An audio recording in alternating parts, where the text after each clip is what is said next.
Seja bem-vindo ao canal Reambientando do Seu Jeito. Eu sou a Jane e hoje eu trouxe duas colegas aqui para conversar junto comigo para a gente falar sobre o que mais de projeto a gente usa quando a gente vai fazer a casa da gente. Bom, então eu estou aqui com duas colegas, uma delas foi minha colega de faculdade, faz muito tempo, né, Lídia? Com certeza. Vou pedir para vocês se apresentarem, então. Eu sou a Lídia, no momento estou trabalhando em Ivoti, tenho um escritório em Ivoti, com a minha outra colega, a Raquel. Me formei com a Jane faz muito tempo, uma grande amiga. E vamos tentar criar essa parceria oferecendo um trabalho bem legal para vocês. Eu sou a Raquel, eu me formei em outra faculdade, não conhecia elas, conheci depois de formar, me formei um pouquinho antes, mas já estou com a Lídia há 33 anos, a gente está trabalhando juntas. Aí vocês ficaram fazendo a conta da nossa idade, né? Tá. Não é legal. Abstrai isso aí. Corta. Abstrai essa parte.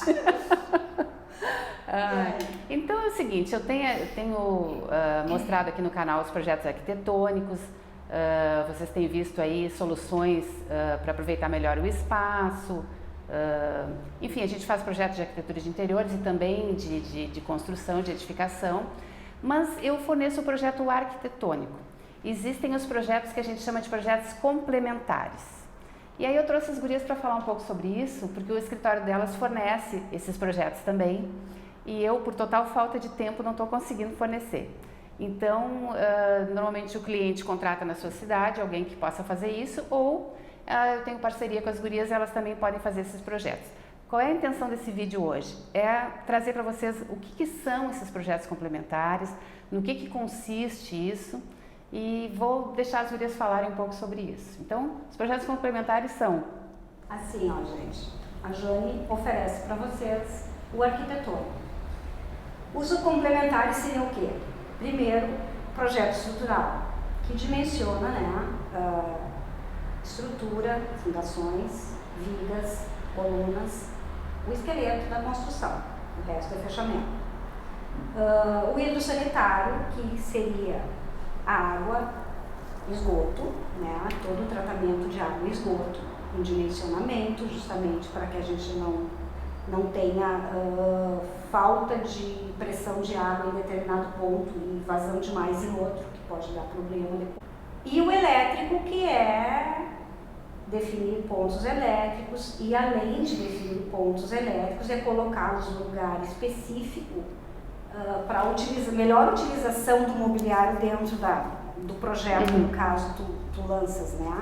Além de todo o cálculo, que é importantíssimo, da bitola de fios, de medidores, de quanto que tem que entrar de carga total do CD que vem da rua até o teu medidor.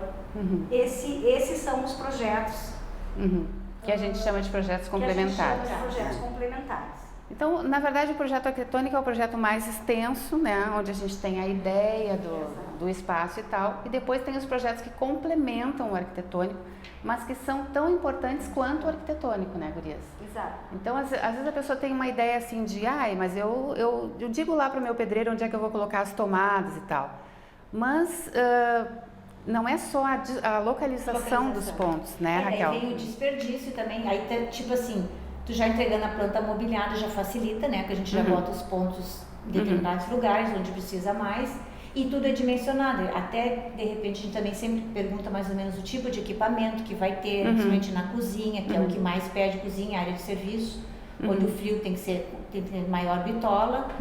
E também não pode sobrecarregar, tem um X de aparelhos que pode ser ligado em cada circuito, então é dividido em quantos circuitos precisa. Isso tudo vai facilitar. Além do que também, como a Lídia comentou antes, a gente fotografa tudo que depois facilita, principalmente no hidráulico, né? No arquitetônico, no elétrico também ajuda a gente fotografar. Durante a obra, né? Porque tu sabe que a gente está passando, né, as tubulações. Vamos supor, de um banheiro. Aí tu tá lá executando a canalização hidráulica de um banheiro e aí nós duas pelo menos, sempre fotografamos quando a gente executa essas obras, antes da parede ser fechada. Mesmo tendo projeto, né? Mesmo tendo projeto. Porque nem sempre fica exatamente igual. Mas com a foto, tu tem aquela exata noção da onde que está passando a canalização. E quando tu vai instalar um balcão de banheiro, ou quando tu precisa furar uma parede para colocar um porta-toalhas ou algum acessório de banheiro, tu tem que, aí tu olha e tá fora, mas aqui tá passando um cano, então vamos tomar porque cuidado. não é raro acontecer. Muito acontece. Nossa, vai colocar o espelho do banheiro, e fura o cano. Nossa então, Senhora. isso facilita um monte. E a gente tem aquela ideia, né, que a gente já ouviu muita gente falando ao longo de toda essa nossa vida na arquitetura. Que as pessoas acham que não contratando um profissional para fazer aquilo pela qual ele estudou e que ele sabe o que ele está fazendo, ela está poupando. Na verdade, ela não está. É um grande erro, né? Na verdade, ela só está deixando de gastar naquele momento em que ela contrata o profissional. Mas vai acabar gastando no ela vai acabar desperdício gastando depois. na frente. Ou por falta de previsão de coisas, né? Tanto na água, esgoto, quanto no elétrico, né?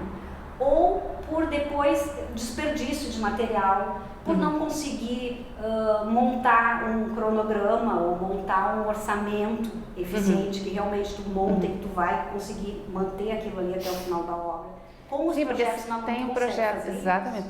Tendo o projeto na mão, tu consegue saber quanto que tu vai gastar, quantos metros de fio, com qual bitola, quantos metros de conduíte, aquela mangueirinha que porque se coloca dá dentro. muita diferença de material, né? Na fiação tem bitolas diferentes, nos canos também, né? Exatamente.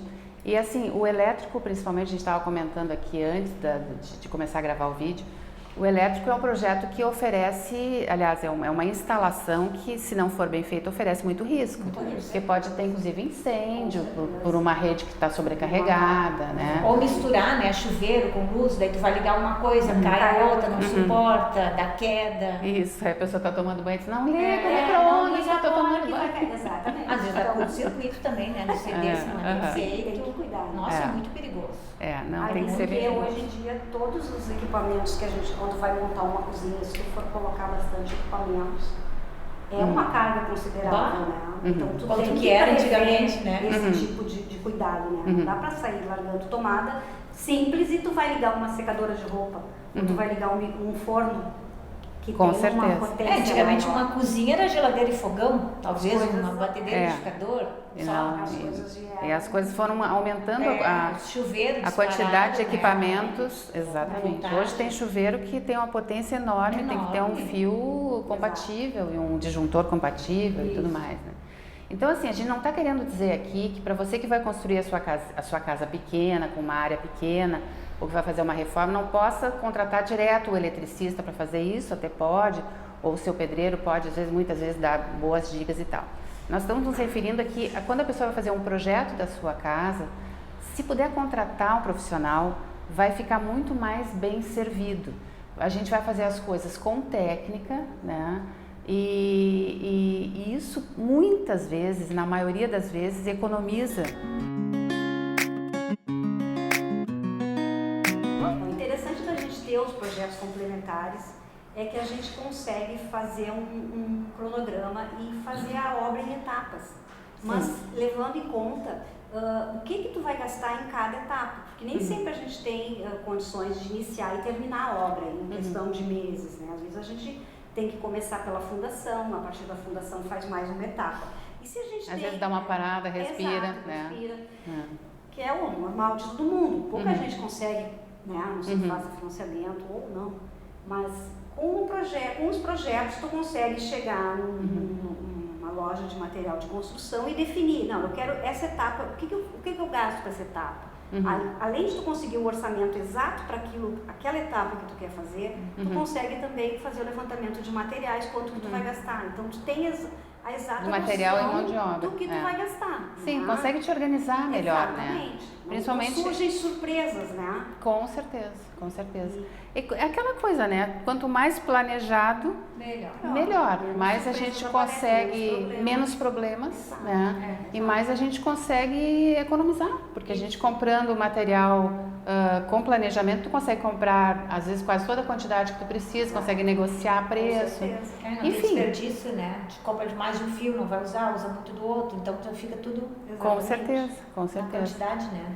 E aquilo que nós estávamos falando antes a respeito da sustentabilidade, porque é uma coisa que a gente até estávamos falando antes de começar a gravar aqui. Exato. É uma coisa que os recursos naturais são finitos, a gente tem uma ideia de que nunca vai terminar, mas não é bem assim, Tá né? escasso, né? Então a gente... Principalmente a água, né? Exatamente. Então a água, quer dizer, se a gente puder no projeto já prever um aproveitamento de água da chuva, Exato. né? Aquela questão que estava dizendo da cisterna. Utilizar, fazer cisternas, utilizar água das calhas, colocar em reservatórios específicos para molhar jardim, para lavar carro, para lavar calçada. Quer dizer, usar essa água, não deixar ir fora, né? Tentar fazer com que seja reaproveitada e com isso fazer com que o meio ambiente não sofra. O meio ambiente agradece. Agradece, exatamente. Com Isso certeza. É o que a gente precisa. E dimensionar também, né? Caixa d'água de acordo com as pessoas, né? Exato. Fossa, sumidor, para conseguir dar vazão do esgoto, né?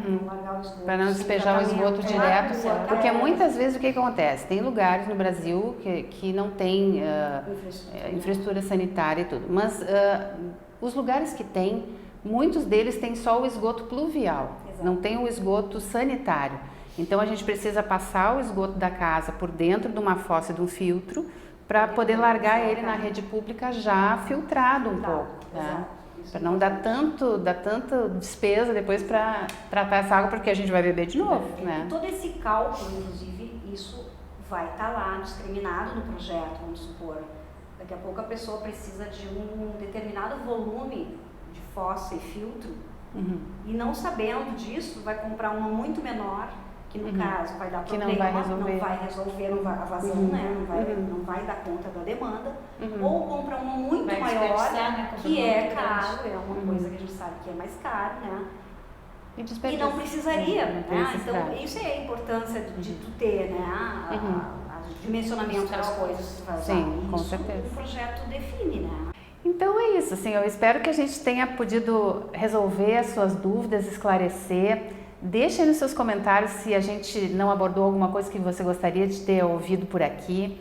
Se quiserem, eu posso repetir, posso convidar as meninas de novo para vir aqui uma outra vez, mas quero saber se vocês gostariam de ouvir falar em mais coisas, mais detalhes. Tem esse é um assunto extenso, tem bastante coisa para falar, mas para não deixar o vídeo tão longo, a gente já vai encerrando por aqui. Então, muito obrigada por terem me acompanhado até aqui. Obrigada, meninas, por terem vindo, por terem aceitado o meu convite.